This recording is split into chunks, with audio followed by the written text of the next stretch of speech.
Kumakain ka ba ng ulo? Ay, ulo ng isda, mga kalods. So tara, samahan mo ako mga kalodi at magluto tayo ng ulo. Simpleng pagluluto lang ng ginataang ulo, mga kalodi. Dahil ito bagay sa ito kung nagtitipid ka, kung ikaw ay OFW at gusto ko makatikim ng masarap na isda. Tara, tikman natin to mga kalodi. So dito mga kalodi, meron akong tinatawag nila na Red Heinz. So parang itsura siya ng lapu-lapu. So gawin lang natin dito mga kalodi is hahatiin lang natin siya sa gitna o means butterfly lang natin siya para talagang maluto pati yung loob at madaling kainin.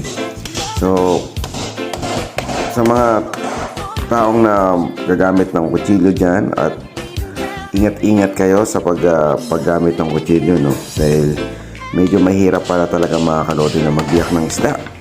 Yung ulo ba ng isda?